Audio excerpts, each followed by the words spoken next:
Hey, all right, we are going to talk about a high fidelity image trace. This goes beyond the simple image trace and it lets you incorporate color into your imagery. The imagery that you choose, like a photo or a PNG or JPEG that you found online. Eventually, you will have to consider using stock art because you don't want to take someone else's photo. You might have difficulties with copyright stuff, okay? All right, so I am going to look up an Eastern redbud. Okay, I for sure want to find a high resolution. Oopsie, come here. Come on, darling. Okay, so tools, size, large. And I'm gonna look around for, ooh, that's pretty. All right, I'm gonna use this one. Oh my gosh, that's pretty. Okay, so I'm gonna drag and drop it right into my document. I'm gonna size it way down. I'm holding the shift key down so it is reduced proportionally. All right, so I'm going to select this and I'm going to jump over to image trace. Yep. And instead of make and expand, I'm going to choose make. Okay. All right, yikes, this is something we definitely do not want. I've already popped out my image trace panel, but your image trace panel is under the windows and it's right here. All right, image trace. All right, make sure this is still selected and we want to choose high fidelity photo. That's the one. It's going to take some time for Illustrator to reconfigure itself into something in color. But once it does, I mean, look at that. That is so cool.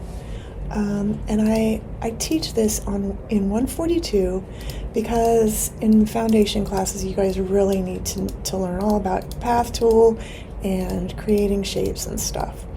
All right, so now we have this really beautiful imagery, okay? I'm going to make sure that's selected. Okay, I am going to choose expand. Usually I have an expand button or something over here. Okay, so now if you zoom in really close, you have like a million little paths. I'm going to go ahead and double click on just one little part and you see what is happening right there, okay? So in essence, you have turned that gorgeous photo into a vector, all right? If you don't want this background, you're going to have to go in and select all the stuff you don't want. You can either double click and use your, oopsie, oh my gosh. Some of these images might literally crash Illustrator because that's a lot of elements for Illustrator to keep track of. So I'm going to use my direct selection tool and go through and delete all that stuff, okay? So you can do it this way, or I'm going to go ahead and delete this because that is scary. Or you can say Eastern redbud on white background. Yay, pretty. Ooh, that's really small. Okay, I'm going to do the same thing. Make sure it's, ooh. All right, I'm going to use that little twiggy doodah. Oh no, I'm going to, well, I don't know if that's, also make sure you're not using an image that's like watermarked. See how that little watermark is right there? I don't want to use that.